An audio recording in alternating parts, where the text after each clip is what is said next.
tu thagau thung chu pathian a hiền na tu lai ga kinung va jap kian han nang hile mi tam ta hiền pa khangau men chapa khangau men thagau khangau me atam akhang ahun au men tua hi pa chu chapa ong ki khelin chapa chu thagau a ki khelin tu hi thagau khang a hi pathian hi khat se ki tol le hi ti yong hin deu khat ka ga sei chen no men i topic ko to hung ki yul ti dam hung ki joy dan khat in ka hen he chu pa le chapa le thagau thing ki ti hi bible chi veda hi le pathianin mi hem sem ding a go da chun e hon limin e ho tabong mi hem sem mo hiti ve ati ve na he Genesis bung khat chang som ni le gu ma chu le ke mo en a hi le khat se hi le ipiati le e ho limin ati ham yon chu ngai tu pan ngai jin ai le poka Yesu Krista le ya hu len lai yen ama chu pathian chapa hi ta in gam thi ma ni som li jan som li agom ding chun thagau thieng na puye ki chong le poka Yesu Krista chun Gesmani hona ataw la yin hepa tikit ka se nom pen chu apa cha thagau thieng ki ti hi pum khat nu pa khat akitia miniam bangin pathian khat a hin mi thum au men hichila chu tu ni ai se diu hi thagau thieng chai hi na ole hichi thagau thieng chu ana to chui pi ham ti hi se diu hi jin bible chang khat in sim do leng John bung som le gup chang ge da chun hiti hen asayen in sim ka ti athopi chun thagau thieng na to a ti he chu thagau thieng na to chu I pi ham tia hi le ama chu hunga chon sit thu dol chon phat thu dol chu le thu tan thu dol la wa noi mi te thim mo chan thu dol a he phot sa ding a hi ati hi ama thagau thieng chu a hung teng le chon sit thu dol na hung het sa ding oi hi o chi chu chon sit hi chi chu pathian thu to ki kal hi e na thil bol cho phapu ye chi chu pathian lunglam hi poi ti chu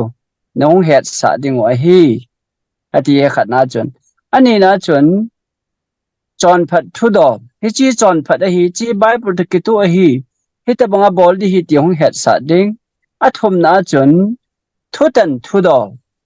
khat ve le wanoi le se thu ki tan ding tua yang thu ki tan de hi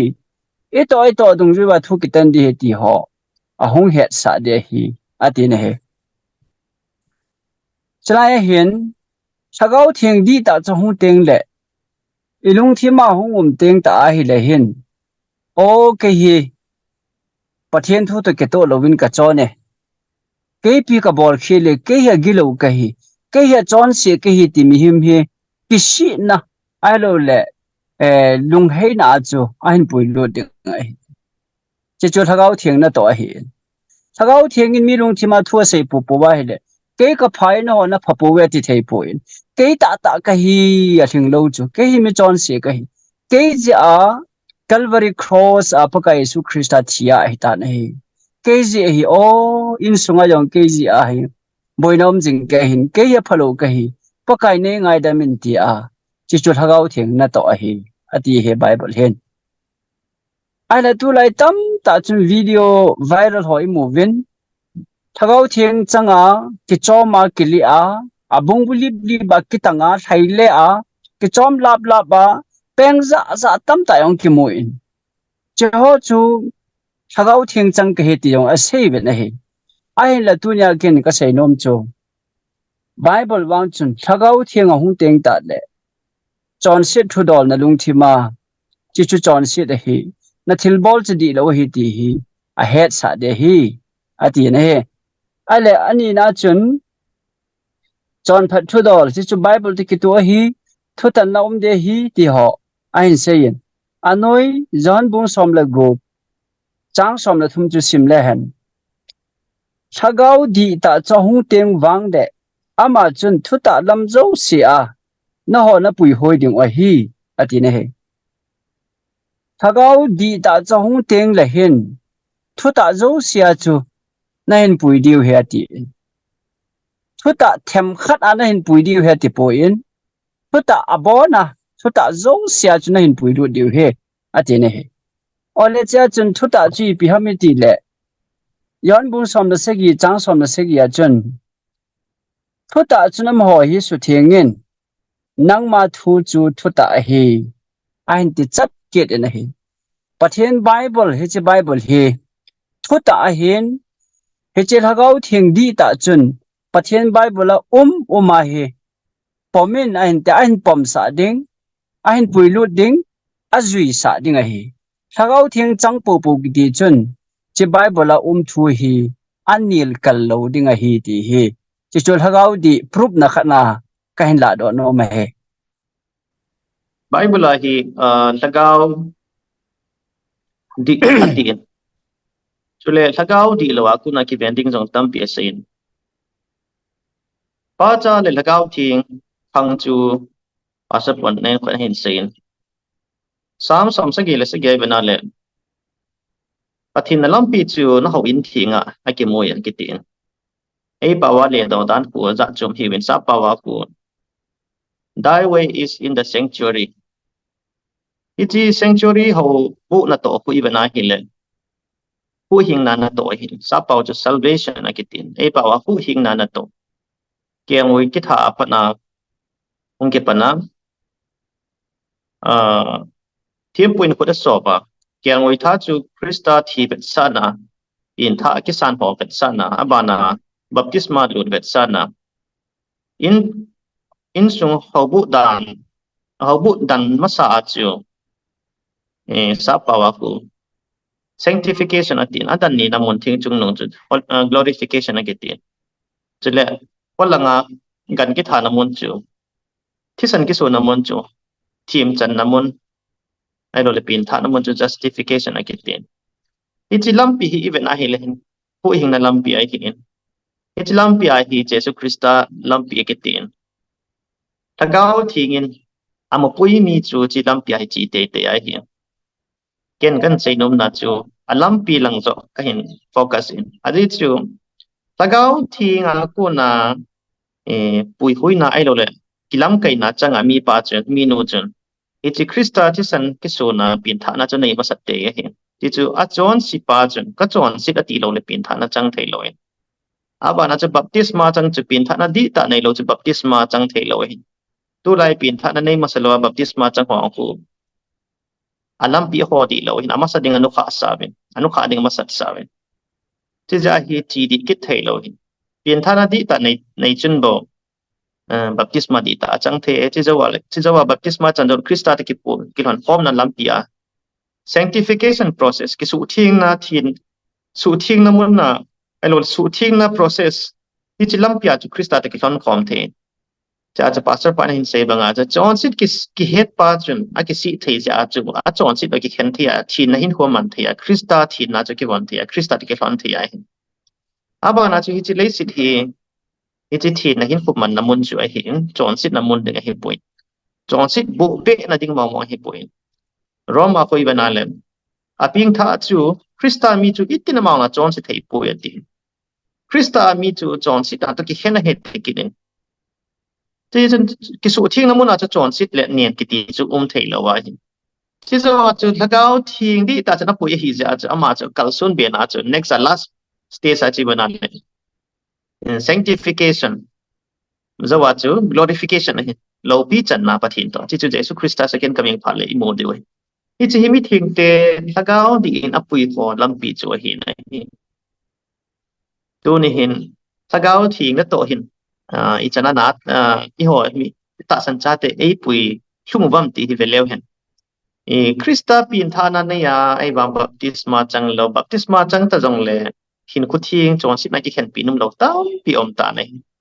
I choi ba na le thagao di lo ina ma pu ye hin thagao wa chen o jong Krista thu pal ken le Krista chon si ki ti Krista thu pal ken na hin chon si ta hin ku to ki khen na khat cha mong mong koi man bang nom ta pu nei ne lui to koi ma ki khen nom pon na Don lui to loi pai lui nun lui gul ngai cheng ti ta ham chon dan hit gul ngai ti ta ham mi hem jong ai lo le hit ya chen nop sa da hin po hi koi man ji khen pi no min hit ko mang puin hi chu hoi ben na sa gao di lo ma pui na hi hu hing na sem lam pi a chi he ti chu ne khol ka ga sei no ma hi Chulai hen vevin ke man ka hil masa dem na hi ta ve ye chun mi hon na zau ba ven gam thi ma o me ti wa hi de chi do hi on ai do le ven in den sunga sung nu o me ti jong le ta san hi on atin na pathian hagau thieng hi mun tin chang ke ya ding a hi en ta hi mun khat khata ke langa mun khat khata ga ki mu sa ji ho cha hi po e ti yong hin na bible a hin ke chen sa de ne ki mo e he chi hagau thieng chu su no the he jong ki ti na chi chu mi hem lung chima uma pathian la a khat cha hi en pa pathian cha pa pathian hagau thieng pathian a hin chi pathian chun jawai se bangwa chu thu ta lam zo sianen pui diu chon set thu dol chon phat thu dol nan het sa diu he ati zo a hin ilung sung lang bu zo hi a khoi ding a hin cinema ki ve banga I pyam khat hagau thieng chong ki langa wa khu banga leng le le chun ipi chi chu hilo di da ne ilung thim lang zo na to de na ilung thim sung wai he hung lu da thu di lo I hung hi sei pi dingo I hung hil zo di wa hi in cinema ki ve banga hi nga ki ve the hi po ni chi chun na to the do wa hi na thil ke dang lai bible jang chi be da hi le thil ke dang tam ta zong ain vet sa ding wa hi ati chu a hin la chan chom te yong chu a hi the an thep tha gut na lai diu het ai wang cho chu no na ta san hi bin ati ya chun ke man ka sei the sun pen chu thagau thieng di ta chun bible thua ho thin na hin khu man nom na long thim na in tin chateng le pathian bible la christian ho pom nom na hin na in tin krista ngai lut na hin nei the in tin kisi lung he na hin nei ding hitabong ho chu thagau thieng na to di ta chu hi ti chu chamlam ta a ke a ko na ka sei the chu hi thagao ga lo le chun ama chu thagao di ki ti thei lo hi chu le aga long chu athem hi le adi ki ti thei lo hi tu lai I ho Kuki society chu le I ho vel la Manipur Mizoram Nagaland and North Assam kola azong thagao na to na sa tai na adim ta in chu le kol le vai la azong Christian ka heti ho lao healing power put sana mi su dam na le put sana thilano do na ho thil ki tang dang bol nai na sa tai adim ta in chu hoi ve na hi le ho la azong thagao na to hi tam pi o me ti chu mo thei no min je ja hi a ki dang ta phot mit ma mu kha lo ki dang hi mu kha chu adi ai lo la pathi na ko he ti ta san jing zo hi ti za ta he tai cha chu bible in aga atin team gao them ho akuna hi thagao di lo hung leng do ai hi thagao di lo ho chun mi te alam vai sa hi pathin thu akuna kai ma hi chi je chun thagao di lo ki ti chu thagao ta banga hung ding a hi izo ai sei bang wa chu thagao di lo chun adi lo na pa chu gang ta kila sa lo he chi a mi tam pi akai manga hi vano ya mi tam pi a pui mang ding chule Matthew bung som ni le bung lia ko chang som ni le ni vela pi bana le set sa set do ai lo le sen chum hlom cha khat bo na am ho ti lo vano mi zau si chu a hlep sa ding revelation bung som le bung thuma khoi bet ki na hi le alin aneo a ho vai su hi han lang cha le fi song le vano ya mi zau sia ma no ya bo khop ding ticket line hi chana chu thagao di lo na to chun mi te hi alunga kidan sa mi te hin pathina kun mong hi pathin lo a hi ti hon jong pathin omi ti an ta san deu a hi wanga hi chu lamdi lawa chi hial na thi na lampi puilu na thagau di lawa kun ana to hong hiding ti bible ai sei pin lai we chi chi hin tu ni ni chi topic hi poimo ka sign ken jong thagau di le thagau di lo thagau chan jing wa chu ban gam kai din ti nai hi poi na thagau chan u chu di nam kanu kapa kau kan naw thagau chan di na ho bum mi te thagau ki sa bui pi hi hin na thagau ham thi na thagau ham ti hi ai mi te la di sana hi ike lo poi mo in adi chu thi le hin ki ka thu wa hin ko ha ma thi nom dinga chi ji ai tu ni khwai thagau di chu pi ham ti ga bele aga ku na ne he di wa ti ti chun chi lai ka cha ka chu pi ham aga iti ti pasar pa na hin sen ne ho aga chu John phat na ga John sit ki si na ga thi na hin kuman na ga chu atin chi ji hin chi lai poi mo ka sai azi chu ping tha tam pi omin chule tu lai lagau i seu nung zui tam pi zo omin ai ki khop khop na wa hallelujah amen chu thang de ji nge hin ahum po do ti ngol le am ho aki khial na om di lo na mi zo ai sei ta bang chun koi wan lungpu da khial po in chon dan ham dan koi man khial di po na hi aluk tong pa chu lung ton pu jing na lai mi gi sal pa chu gi sal na lung thiam pu jing na lai mi that num pa chu tha num na lung thiam pu jing na lai atuel adu halo nga thei do pa chu hi chi hin pu to chun sagau thing nong zui na hin pu chaman kop na lai sagau thing ki ti chu a thing lo pa ti na hi ta nei chi ji hin chi thu hi pathin cha te ai lo le pathin di te in zui nge ti ho dinga hi chi thu hi tu ni khwai ge lo thei lo in ka gelin ka ki pa in pasa pon tam pian sei chu thagau di lo thu se deu hin thagau di lo se ma sanga sa thagau di chu he no ngai hin thagau di chu ipi ham ti pa chu in sei ta ve na ken jong nan sei hon la ko na kan la do thei them khat me chu hin sei nge thagau di ki ti chu pathin thagau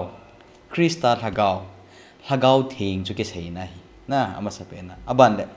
thagau thing hi krista panmun ai lo la krista mun office khel dinga wana ko na pathinen an sol he na ichi krista lagau chu pathen lagau thing chu ahung tenga hele anjo pastor pan le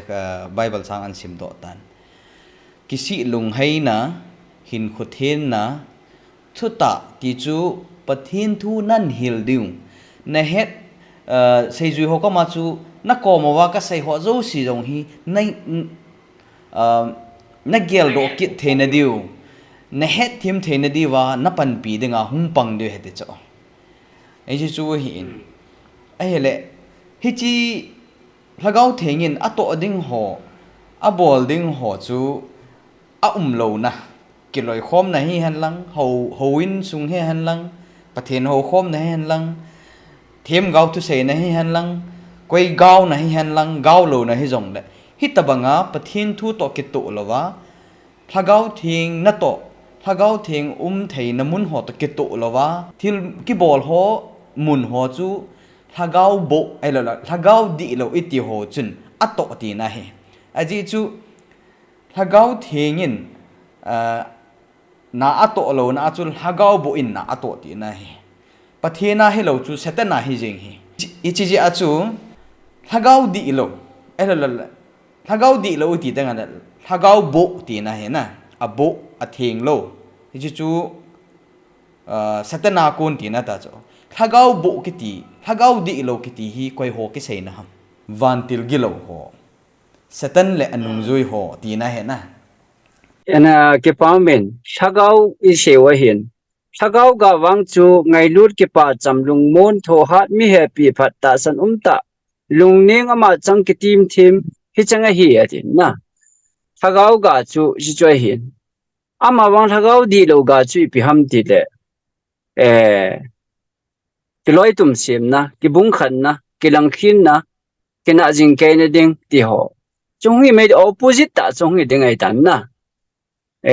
chi lo si hi a pha le pha lo a hoi le hoi lo a sang le nim ti u mai ya chu thagau di lo kiti pa chu Bible in chunglam thu jeng bo gelun ati hen ai wangin chi thagau di lo chen noi lam le si thu jeng bo gel sa me the na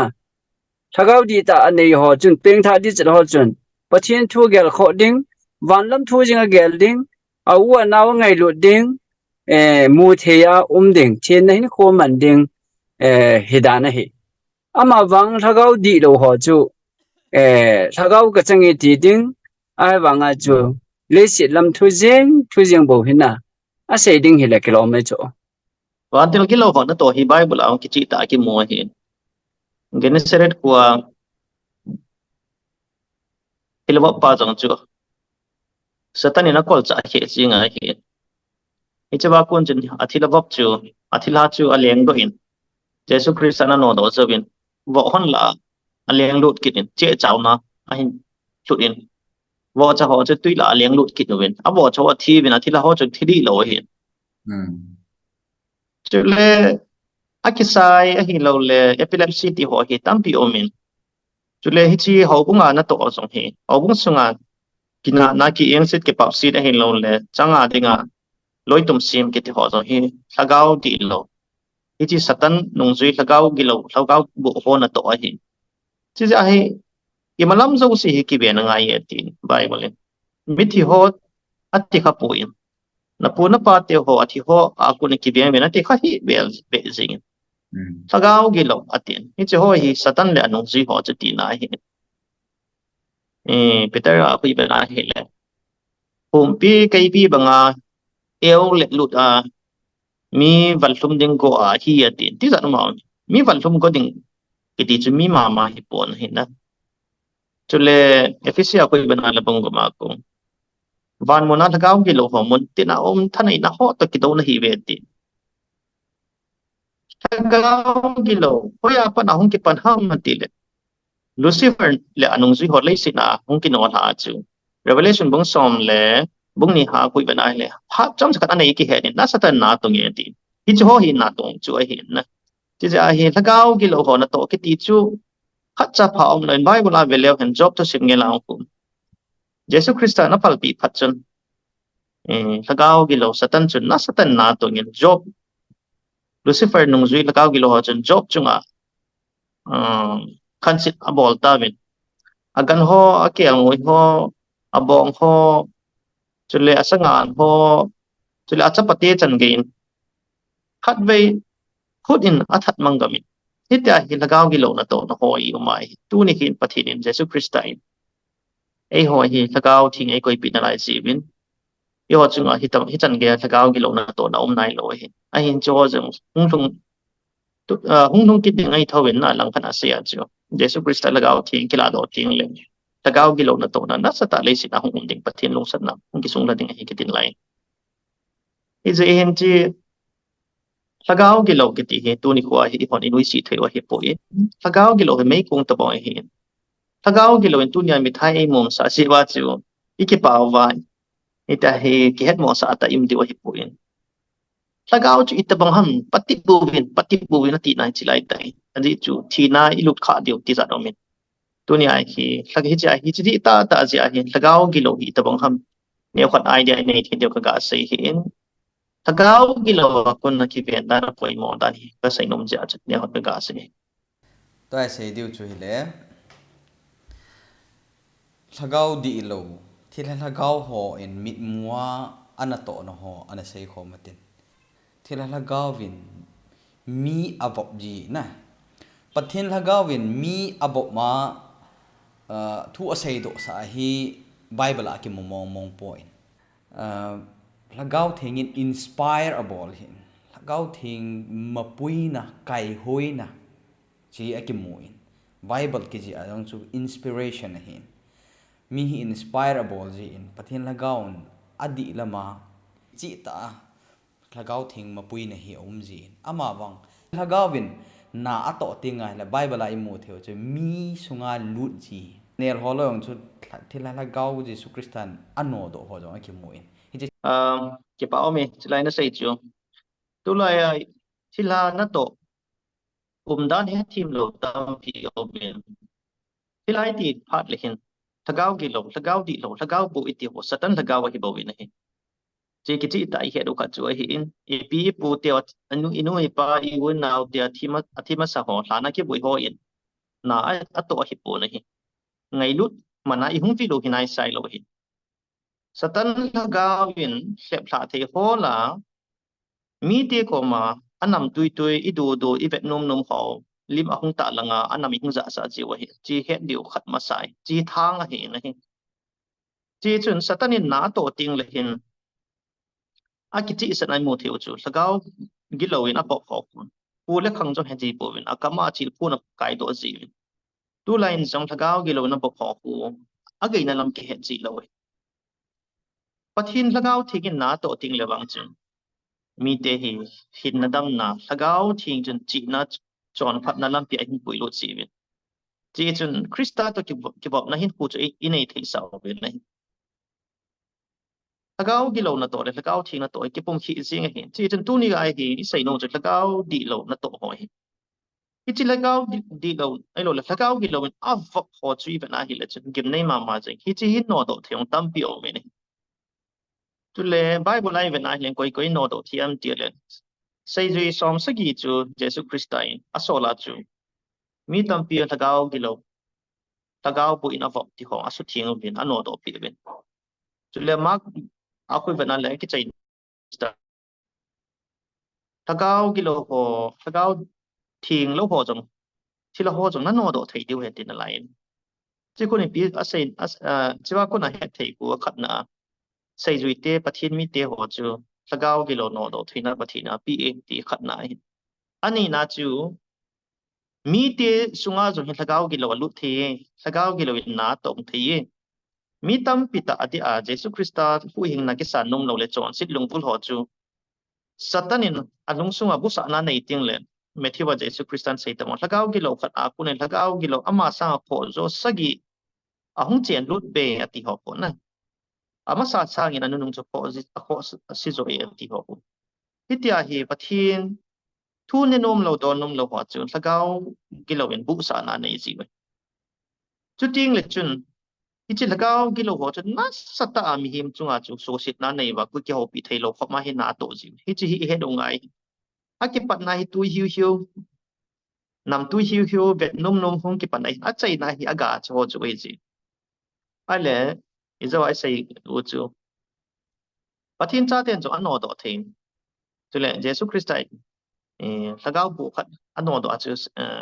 pharisi hon pi se bam chile beelzebub na to na aku na he ama hin ano do ai bo we ti chu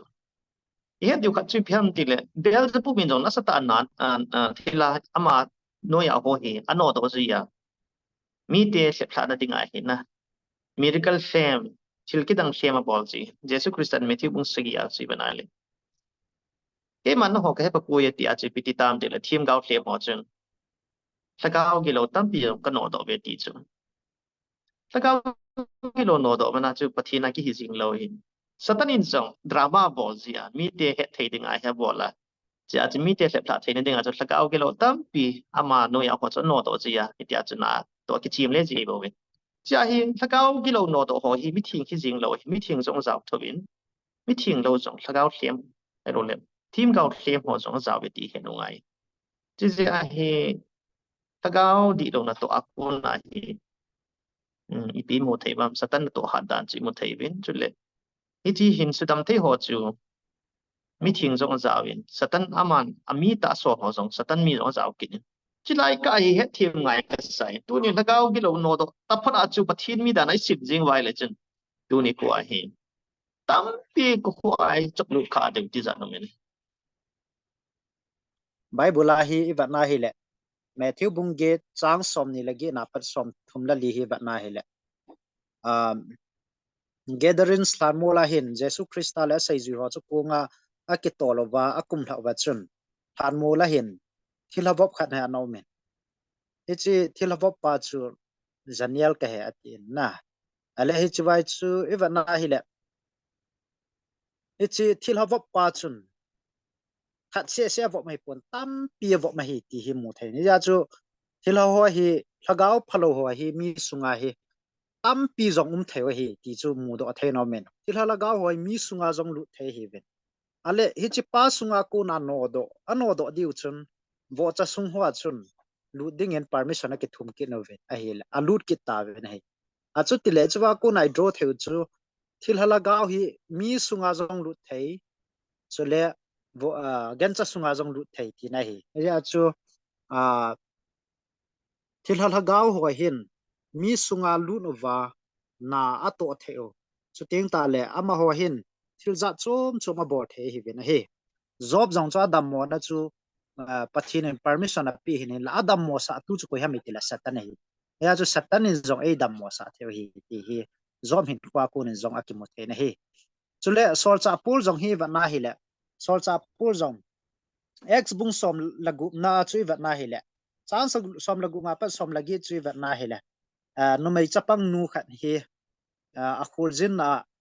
pichu no mai chapang nu hi apu pa hin sum hol na nei hi no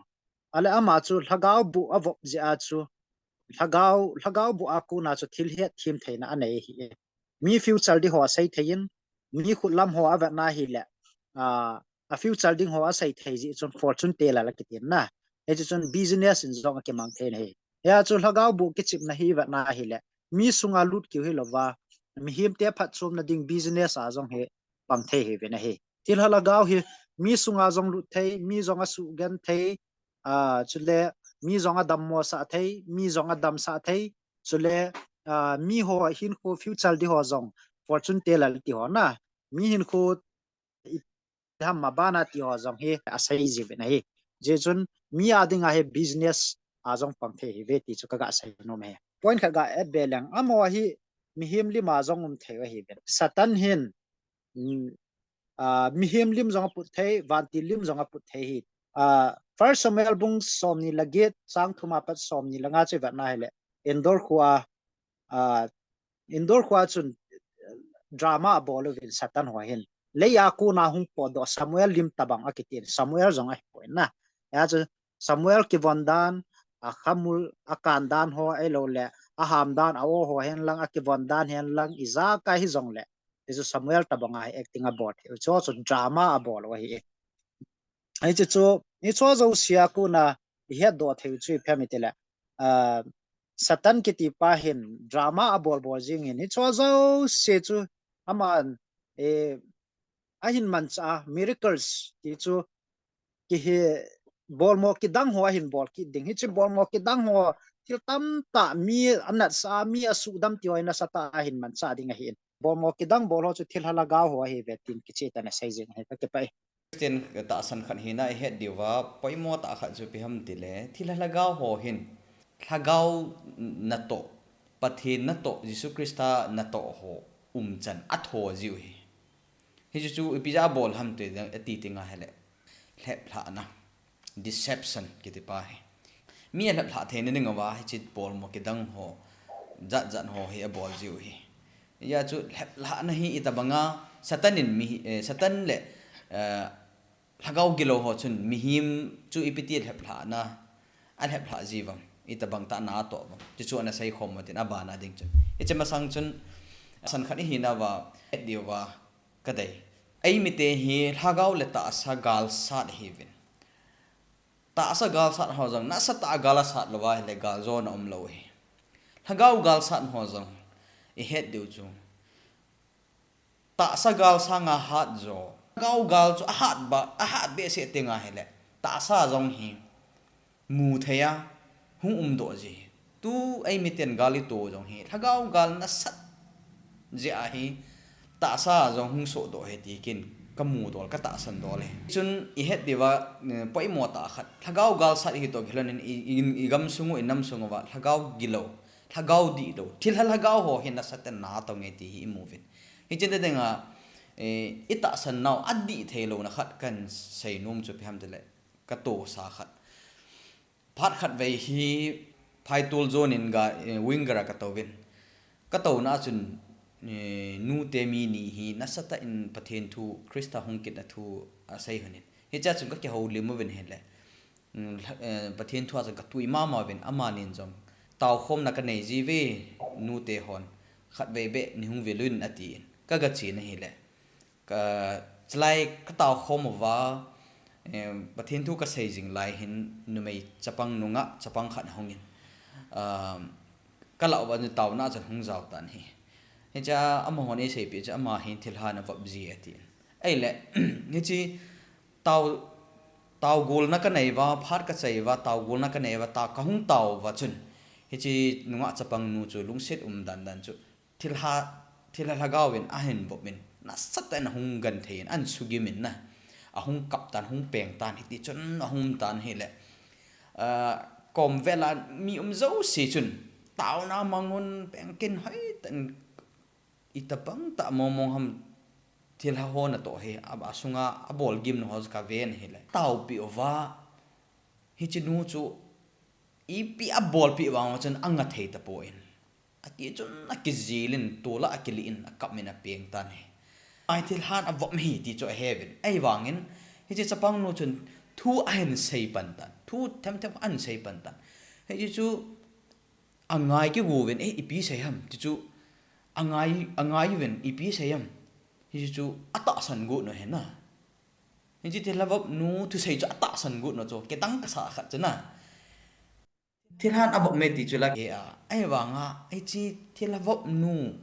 จะปังนูทุเซกำป้าหุ่งโดทูจังหัวจูอัตตาสันกุนะจูไอ้เห็นพัดปีนี้มาจ้าหันใช้ดอกโจเตหินจังนี่อาจจะมันโลทูเซเว่นไอ้วางินเตาวินเตาหาเตาเปียเตาวางจนอัพโจมตะโปยเฮ้ยจะพัดจนจะนุ่มไม่จะปังนุ่งกับลูกกเวนเลยกับลุงเสเบเซนก็ให้ตินก็ใส่แต่ไอ้เล่น้องหงโตทิพย์ตะดีวินตินเกี่ยวประเทศเฮียงอ่ะน่าสตังก็เกลานินนี่สิทธิ์ไงดำนักทุ่มินจุดพัดนินก็จีนเห็นนุ่มไม่นุ่งอาจจะปังนุ่งก็มาจนอาจนก็ขวัดกระหานินก็ต้าวินอาเมนก็ตีเลยอามาของจนไอเอวจึงไล่จนจุงก็ขวัดก็งับมาก็ต้าวอาเมนก็ตีอามาจงเก็บปะแต่อาเมนอ่ะตีนจนโนแต่อาเกจโจเลยอาเปลี่ยนกินหัวอันน่ะตานี่ฮิจลายทุชิมากันละโดนงกันใส่นุ่มจุยพิฮัมเตียเฮเลฮิลันอวบเมติจละเกเฮงาเอวังอาฮิติเทลวบนูอินอันใส่โดกำเจงทุเจงหัวจูตะปะเทียนทุดานากิงไอตัวจีฮิตบังตาสันเนยฮีกำสงวินำสงว่าวางเสร็จตะอินก็เกลินนะกิดังจงก็ใส่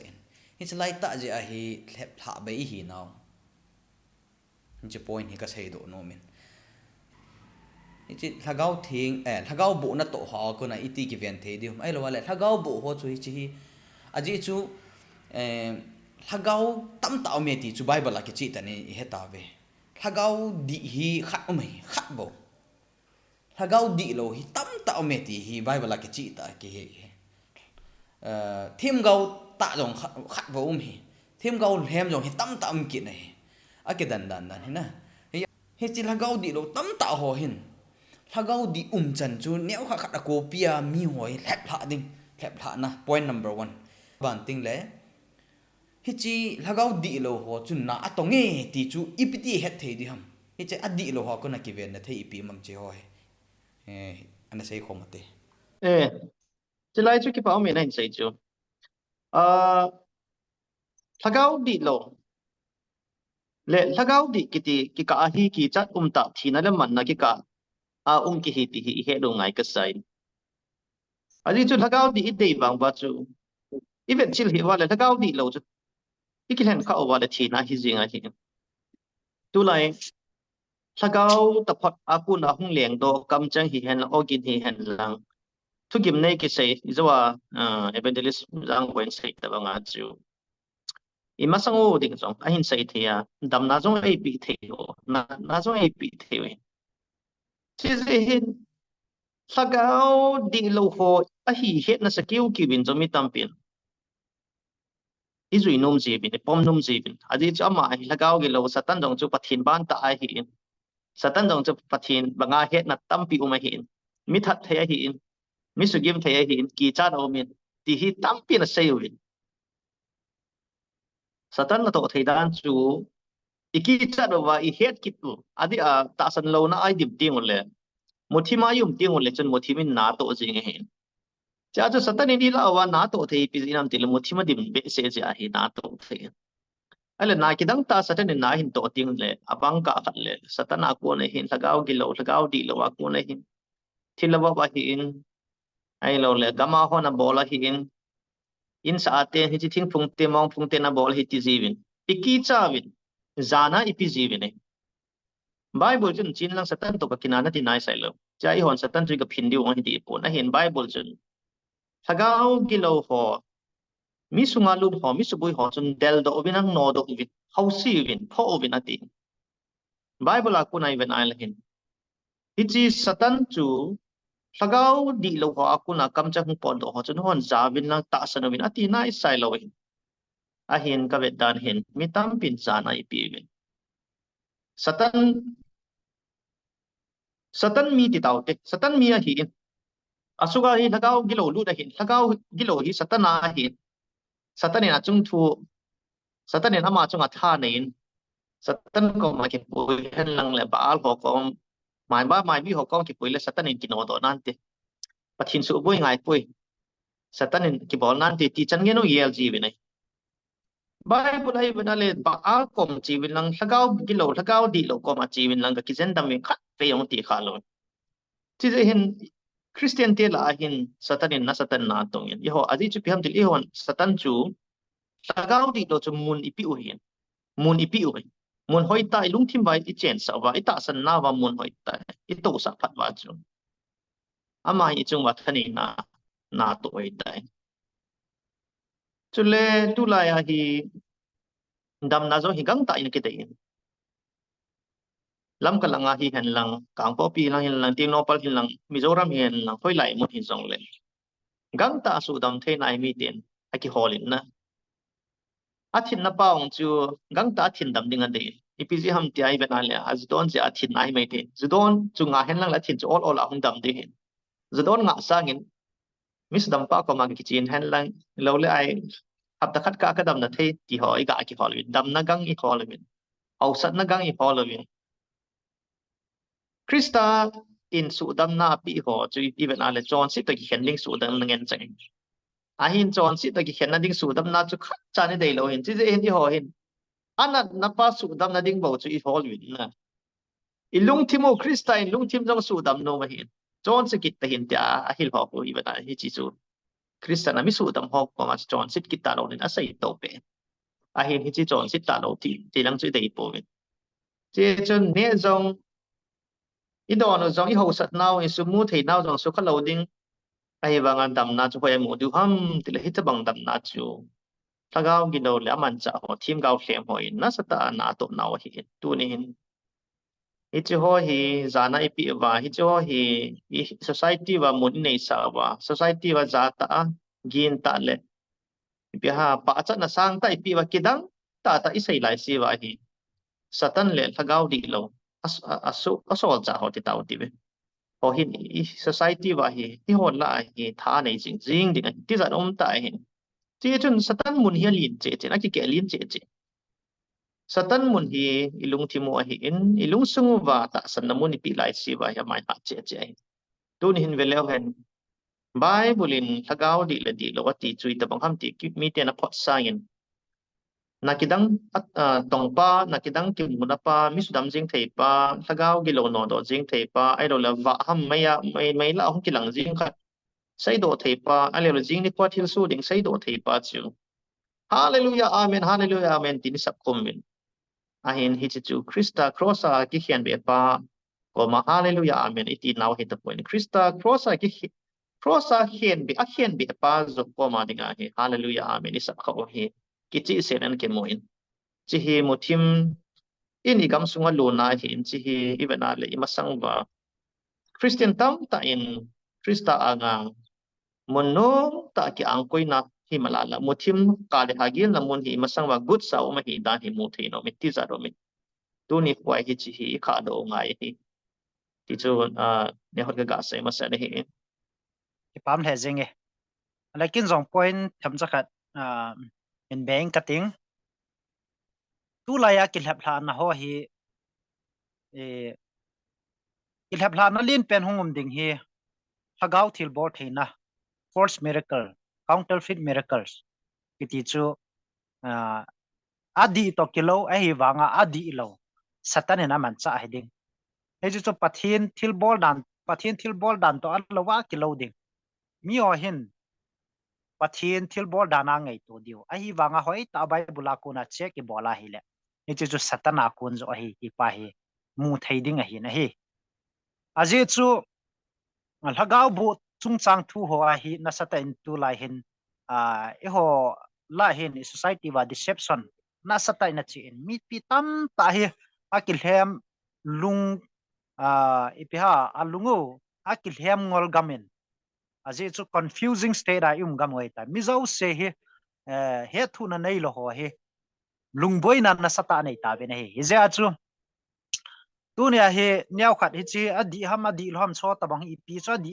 adi hi ai tabang adi lo chu het khan thim thei diu ham itia he le e Isaiah bung get chang som ni na chun pathin dan to pathin het tu sa thua asai do lo wa hi le ama hwa chul wa lo hi ati en Bible mun neu cha khat to ki tu lo jong la ki tu lo ki jing ding hi het diu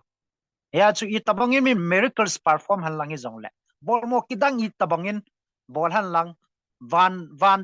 ama tu tong khalon superman bangin leng thei jing jong le bible to mun khana ki kala hele adi lo ti na hi jing en he ya chu adi lo chu bible a ko nai hle kan thei dio hin ale masang la ya lagaw bu vom ho chu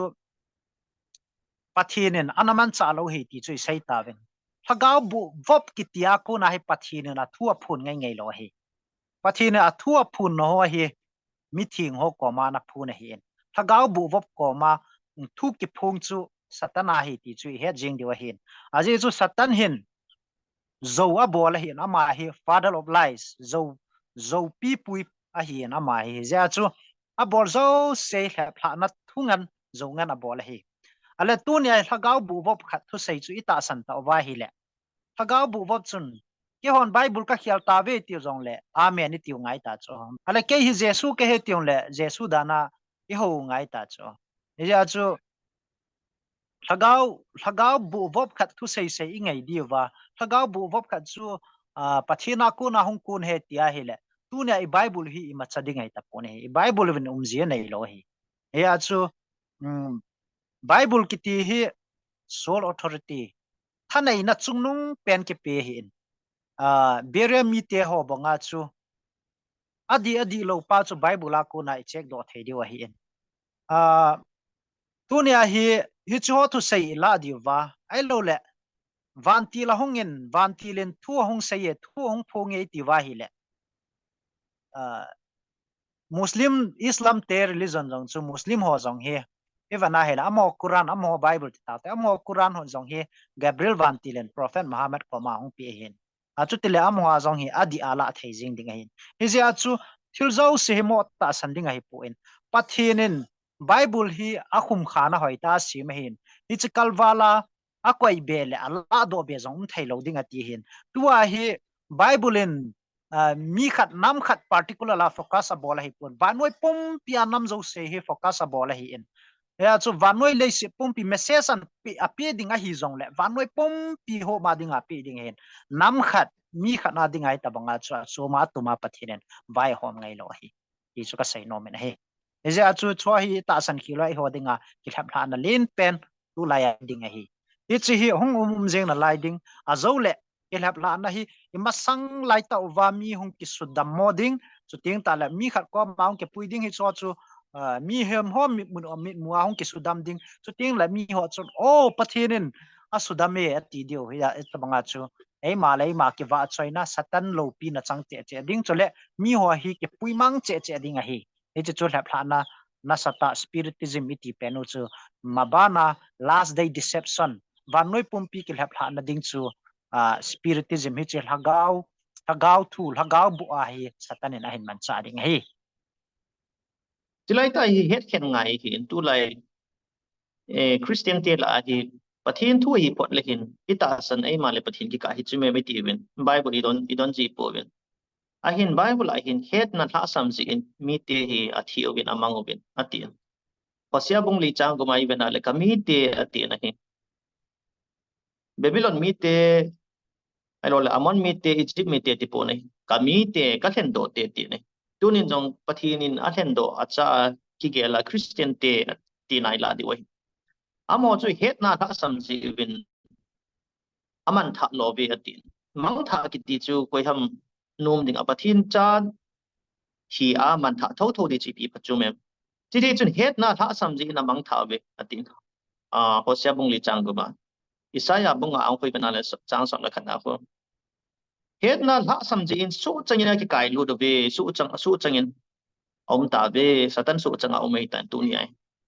chi ji ai het na ki ti hoi lai ham di le Jesus Christa ta san na ma sat chu chi wai Jesus Christa ta sana chun itin na maung le athu sei ama thu hi chi Bible hi azui te te chi ji chun Bible akun hilowa ta san tam pita hong leng do I u inaw ai lo le imiza ta pastor te ham ai lo le reverend te evangelist te ham tu sei min thang ta ai lo le igam sunga bol thei ta ho akunan pathin thu di ta da na hong kilang zo si hi hon o ta chim ha fu be ga yam amon khul ta chule amonga pathin thu chu ai le pathin ti ka hi chule iti jiwin a hin ti zanom ta chu pi ham dile ti chi pathin mi a ki gel ho ta hin pathin thu hi khuba thu hi muthimina koibin muthim chu khuba in asim tawin thil pha ki ti chu thil si na koibin thil si ki ti chu thil pha ti ta ve ati ve nei ije chu Isaiah bunga a hi bana chang som ni ve lai amo chu ada hi pe akha jong atlum hi sabin atlum chu akha hi sabi ti ong stay ke na lai ti hin ta san mi te ai lo ta san cha te chun athil mu dan la ta san dan athil pom dan chu atung ki le pathin mu dan to aki kal ta ni si hin tu ni ho hin ai mo ho I mu dan ba nai to ba I dei dan ba nai to ba le e Bible la Joshua le ka bu ka bu chai na hui ba na hin le mi te chun amit mo ba adi amu u chu abol ta vin a hi atin amit mo ba amu di amu sing u chu abol ta vin a pathin mit mu adi abol kitaloi amo amit mo ba adi gelo chu abol ta vin hi ise chun ken lampi achievement ken jong aman amit mo ate bang abol hi chise hin tu ni ko hin even a hi le chi thagao di lo ei ma pui chung le thagao di lo ni gam sunga na to dan hi e hon kidang isa wa ithano pi wa ikepa pi wa ai lo le chi pathina kun mo hetia in ta san naw chu khat a hi in chi chu asi hi pu na hi a hin a next step abana chi bo pi bol di ham ti le patip ding hin thagao di ham laga di lo ham John bung thot khat na bung lia ko chang khanai bana le no hon thagao zo si patip min tin lai chule Paulin jong sei na lain thakau di le di lo kiu hi lo wa van ti lung hen lang ke ma Paul ta hung jong le hi chi Bible thu to ki tu lo wa ka sei do a hi le ke ma chu nei san lo de ke ma adi lo ma hi zoi ati na hi ji chun tu ni hin Paul hi hen la van ti tho hi jong le amo sa nga hung ki langa thu pi zo chi pi ham ti le hi chi Bible thu thi hi isu yu ngai ti ja chu hi chi pai bula hi ipatip diu pa ipatip ji pu bin kidang isa sa chu anung mo zui jing bin akwa veng a thang yin ki tol ji ta bi ne mi hi mit ve ding chu kidang in athopi in lungsung tong khama ma na mi him lungsung chu to kha ma hi chai mi him lungsung hi Bible in no ho ki ta san hi min ti lo na chi hin igam sunga thil su kidang hu ma le e jong lungsung to kha to ka te pi ti tam ka te ta tai la ki ti jing hin a hin Bible in iti chu hung lung ding he ti sai sai hi in ani na chu no hon pati uvin iti Bible thu to kitu a sai do lo wa hi le chun ta san hi vin am ho chu ko pa hi pui muthim zo hi ati chi ji hin tu ni ko hin imi do ba imo hi ta san jing di wa hi pu in Bible in sai ja ta san di wa chi ji hin tagau di le di lo patit na pa hi I bol di mi zo si bol di dol ta kha chi bol lo win kam wa ne tua I bol diu gam sung nam sungu adi dia haulam kai ho ta san ja tani bol diu chu ta sir sen sei bang chun pathian thu hi dop sang nga ye pathian thu hi choi sang nga ye pathian thu ke choi sang na lo chon sit ke phon do na lo chon sit lung hai na lo na chu mi him lung lam hol na satan ke pa na na pathian thu dop sang nga ye Krista dop sang nga ye Krista phon do nga ye ji chu tu nu nga hi Jesu Krista no sai hi thu pa hi Krista thu pa hi sei pong de ti gam sungu igam sungu inam sungu sensitive pe hin ta an chi theo he nga yin thagawa jong hi hitabang din mun ha sat ni cho hi thagau gala ko na hung so do ho hi ji hin to mu theng thagau gilo ho na to na thagau hon jong na sata a o neo cha mi lung thim sunga na to hi ke pa ta chu mi tam ta pathin thu dom sanga dat chana ta pangyong mi tam da omen na member ho hian lang holam kai ho jong dai dat chana pathin thu hi tin asai hi ti zo hi ti chu ading dat jong tam ta omen hi ji hin ke pa omen pathin thang ba omen pathin thu dap sang diu pathin lagau tu sei do hi pathin thua di hena ti pa chu pate pha ne tai aji chu gei sang le man tha na ai ma mi mala lagau din mon te ho man tha na in sunga dinga jong adi dia gam sung inam sunga ding ta sa le lagaw man tha na hi thei gam sung ki ti hi ta san pai la na pathin dei lo wa na pathin dei lo lama pathin ho dan san nung sun na pathin thu nung suna ai ma thanup na lung la thil ho ai lo wa le thil ki dang dang mu thei sign symbol na miracles te o hi chi ta ja hi judate jong a hi la naw nam hlen hi nawa ko na pai manga naw cha sign symbol na anavet yu ach amodinga bible chun amodinga ke pal na hetta chu na tunia jong hi igam sung in nam sunga da ta sa le lagawa politics a na society a pumpia hi i hodinga ki palna thei tamta lagau thila ko na hung do di a umin hi i cho hi i chi thewa pathin thui dap sangma Kristai dap sangwa lagau thille ta sa thil ho le khan ji dan politics thille religion thilo le khan dan hi i thip lo wa hele na ani nya ke ta hla na ani nya man tha na hi thei ti pa hi ka sei do no min chulai chu ne khot ka zelu nom chi piam tile dam lo pa in dam na angai chain na sum nei lo pa in sum holin ite hin hu ya chi na ngai nai i han at lai sin i dam na ngai cha sang di sa ji tu lai i gam sung din mone ban lakaw la nga zo hi su win azi chu ka nei lai bol naw chule sum lam panga kita lo na in chen lo chen lam pang kita lo na sama ma jingin chi chun i lakaw la mai hi su win chin lakaw hal na mi zo si ding ngai cha win khat ve chu lakaw hal na chang chi hi win pin tha na pathin pol chi hi win hin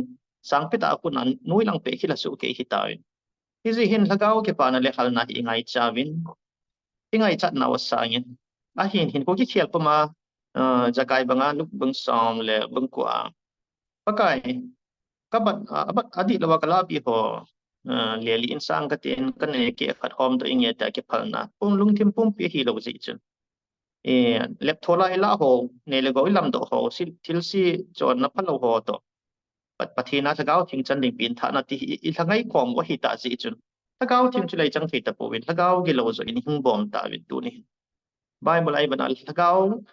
nasata thagau chan na mi te ho ti thagau gi lo ta pita hin na hin to ding ti ha ki mon singin chilai ka ga sai dong chi pi han ti le tu lai hi gal jong tu dong in ei win sum le pai jong i ha sa win ta salam panga ong i ha sa win thagau lam panga ong samun na lungmun na ingai cha win hi ji hin ingai chat nau san ji chun pathin laminga num lo ji chun ngai cha na khat wang chu isu buli piu khat hum ta na hliam pa chu solin pathin kom akawa pathin ho pi ta lo hin thim ga ho akuni jong ho pi pon urim thumi ma kun jong ho pi ta poin azan mangin jong ho pi ta pon a hin ajing ni ko Philistine to ki do na dinga chu pathin lagaw ki lo lagaw bu khat Endora thim bi ha doi tu thiam no chun Samuel lim ta bang khat hin ko do tai hi ti chun ama hin aji ni kwa gal sa na ding thu ho chu hi chu hi chi thila na to apun chun akila ta ne hi sai no ma chu pi ham tila pathin i hangai naw mon chu pathin aum ta lo wa hi le chun satanin na to hin tu nin lagaw ingai cha do hi lagaw gi lo so in mon ala tai ti ki chi ta mo the khat chu i society wa lung tai hi ji in chu lai mon ta hi ho hin ti za mon ta chi pi ham ti le ilung thiam pom pi wa pathin ni pe gi wa le tu ni khwai half hearted lung thiam khai hi a ke khat bo wa pathin ni hwal chan wa chu yon pathin thil bol kidang chi mo no ding satan thil bol thina kidang lin che mo diu hi ti chu ga sai no min ga bial sai ke ding a methi bung som ni bung lia ko van noi mi zo si satan in thil bol thina kidang a hi pui bang ding a hi a ti na hi